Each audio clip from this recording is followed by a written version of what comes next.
Eren Masyukrila, peneliti Litbang Kompas. Mas Eren, selamat malam. Selamat malam Mbak Livi. Kita juga akan sapa Burhanuddin Muhtadi, Direktur Eksekutif Indikator Politik Indonesia. Mas Burhan, selamat malam.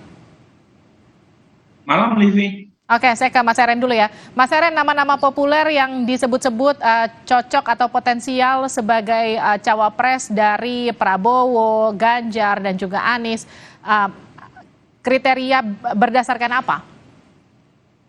Ya, kalau dilihat memang dari tren yang muncul saat ini, sebetulnya kalau kita tarik dari setahun ke belakang, muncul nama Sandiaga Uno, kemudian AHY, terus ada Erick Thohir juga, di situ sudah mulai muncul ya.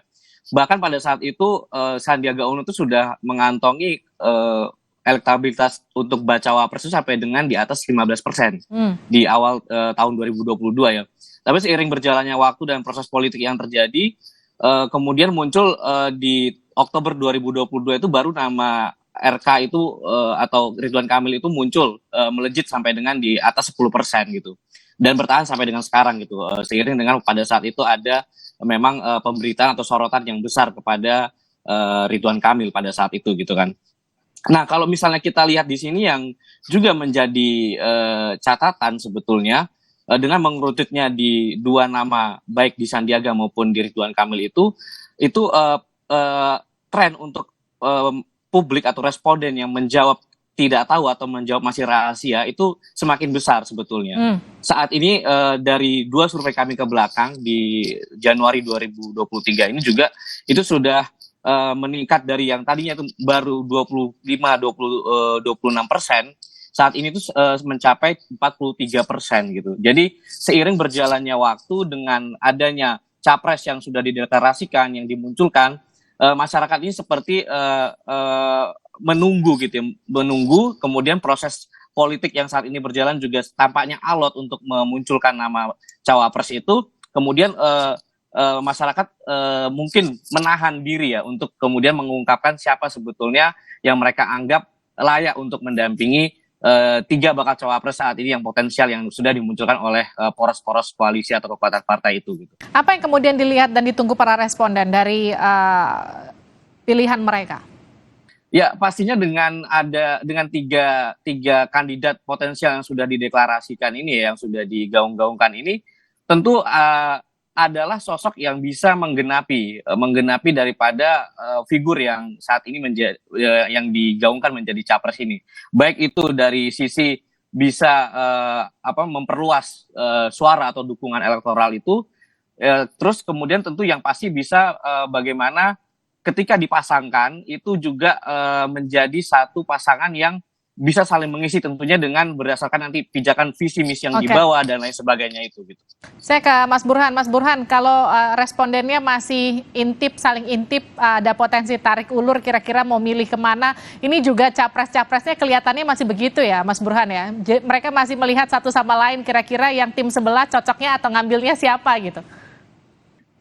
Iya, kalau kita lihat survei Kompas, itu menunjukkan atau menyimpulkan bukan hanya dinamika di tingkat pilihan atas capres yang sangat dinamis, tapi juga cawapres. Jadi kalau kita melihat peta 2024 ini, dinamika elektoral di tingkat massa tidak hanya mengerucut pada pilihan terhadap capres, di mana saling salib terjadi antar tiga nama, top 3, tapi juga antar cawapres. Nah inilah menariknya jelang 2024, di mana masing-masing capres maupun cawapres sama-sama punya potensi kuat untuk terpilih, karena publik belum mengerucut ya secara pasti di antara capres dan cawapres itu mana yang mereka akan pilih. Jadi memang saling intip, kemudian juga saling melihat plus minus kekurangan capres maupun cawapres, kemudian faktor apa yang bisa diterima oleh para elit, para veto player, itu juga akan menentukan pada akhirnya bakal capres yang sudah muncul memilih pasangan yang mana. Karena ujungnya, Livi, itu yang menentukan juga tidak 100% mereka. Misalnya Mas Ganjar, mungkin Ibu Mega yang akan lebih menentukan. Dan ukurannya tidak semata-mata faktor elektoral, tapi juga faktor-faktor lain yang mungkin tidak 100% bisa kita jelaskan dari sisi elektabilitas. Oke, Mas Burhan, kalau kita ingat dulu kan Kiai Haji Ma'ruf Amin, wapres kita itu kan juga nggak masuk sebagai tokoh yang populer di bursa cawapres. Bahkan dari sejumlah lembaga survei nggak ada nama Kiai Haji Ma'ruf Amin, tapi kemudian terpilih beliau sebagai wapres dari Presiden Jokowi. Apakah kemudian hal-hal kejutan-kejutan seperti ini juga akan terjadi di 2024? Ya. Termasuk nama Sandiaga Uno muncul sebagai pendamping Prabowo jelang 2019, itu banyak pihak yang tidak menduga, karena keduanya kan berasal dari partai yang sama gitu.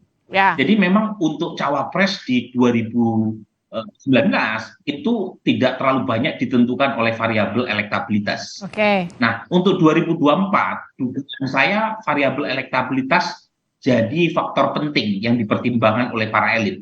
Meskipun tidak semuanya.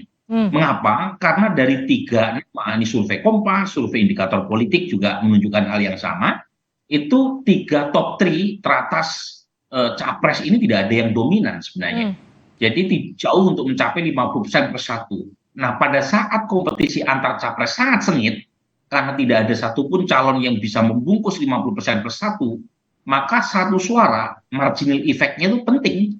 Makanya cawapres meskipun mungkin efeknya cuma 2 atau 3%, tapi kalau secara positif mampu mengangkat elektabilitas capresnya, maka akan punya nilai tambah di mata para pengambil kebijakan di partai untuk dipinang sebagai capres. Mungkin saja ada kejutan, Livi, saya tidak ingin mengatakan nama yang muncul di survei yang akan mendapatkan karpet merah ya sebagai cawapres. Kita tahu nih, mumpung masih hangat ya, timnas sepak bola kemarin itu dapat emas karena memasukkan 3 pemain pengganti dan 3-3-nya mencetak gol. Ya. Jadi jangan-jangan muncul juga kejutan, nama cawapres yang nggak pernah disurvei tiba-tiba muncul dan mencetak gol sebagai cawapres yang dipinang oleh 3 capres yang sudah muncul di publik. Tapi kuda hitam seperti ini apakah kemudian cukup menguntungkan dari sisi elektoral kalau Anda melihat seperti itu, Mas Burhan? Sejauh ini belum punya.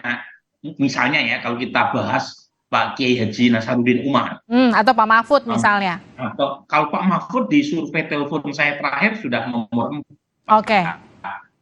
Jadi sudah mulai menyodok. Artinya di survei sudah muncul. Sudah mulai muncul ya. Tapi Pak Kiai Nasaruddin Umar itu belum muncul sama sekali.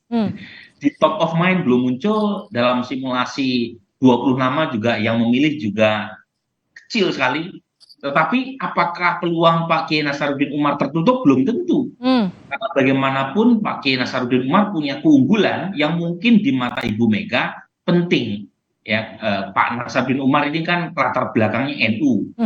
Ibu Mega ini kan menganggap penting capres yang diusung oleh PDI Perjuangan yang lahir dari ranah nasionalis dipadukan dengan kelompok Islam. Dalam hal ini adalah yang moderat NU. Dan Jawa luar Jawa, Pak Kiai Nasaruddin Umar ini dari Makassar, jadi Mas Ganjar dari Jawa. Jadi hal-hal semacam ini buat sebagian elit politik penting, meskipun secara elektoral sebenarnya tidak terlalu menyumbang buat Mas Ganjar, setidaknya hingga hari ini.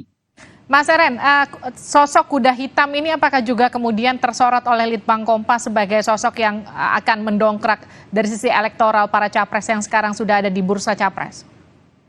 Ya, seperti yang saya katakan tadi ya, memang persentase untuk responden yang menjawab rahasia atau tidak tahu, tidak jawab itu masih sangat besar sekali.